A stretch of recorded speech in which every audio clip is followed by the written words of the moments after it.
Joseph Edward root cricket বিশ্বে যিনি Joe Root নামেই পরিচিত।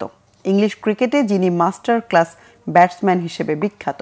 অ্যাশেজ সিরিজের দ্বিতীয় টেস্টে ব্রিসবনে দারুণ এক সেঞ্চুরি করলেন রুট। টেস্টে এটি তার 40তম সেঞ্চুরি। ব্রিসবনে টস জিতে ব্যাটিংয়ে নেমে মিচেল স্টার্কের বোলিং তোপে ইংল্যান্ডের ব্যাটাররা যখন আসা যাবার মিছিলে তখন দলের ব্যাটিংয়ের ভার নিলেন, কাঁধে তুলে নিলেন জো রুট। স্টার্ক এবং অস্ট্রেলিয়ান বোলারদের বিপক্ষে একাই লড়লেন। প্রথমে ওপেনার জন ক্রিলকে নিয়ে তৃতীয় উইকেটে 117 রান জুটি গড়েন। এরপর 264 রানে নবম উইকেট হারিয়ে কঠিন চাপে পড়ে ইংল্যান্ড। তবে দশম উইকেটে ফাস্ট বোলার জোফরা আর্চারকে নিয়ে আবারও হাল ধরেন। তাতে অবিচ্ছিন্ন দশম উইকেটে 61 রান তুলে প্রথম ইনিংসে সম্মানজনক স্কোর গড়ার পথে ইংরেজরা। অস্ট্রেলিয়ার মাটিতে এই প্রথম সেঞ্চুরি করলেন রুট। 181 বলে সেঞ্চুরি তুলে এ নিয়ে প্রথম দিন শেষে 135 রানে অপরাজিত আছেন এই মাস্টার ক্লাস। অন্য প্রান্তে আর্চার অপরাজিত 32 রানে।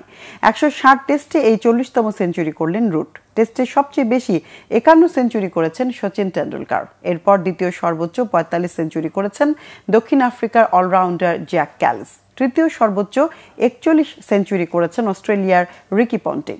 আর টেস্টে সেঞ্চুরির হিসেবে চতুর্থ স্থানে এখন রুট। তবে টেস্টে রানের হিসেবে সচিনের 15,921-এর চেয়ে 2,235 রান পিছিয়ে দ্বিতীয় স্থানে আছে রুট।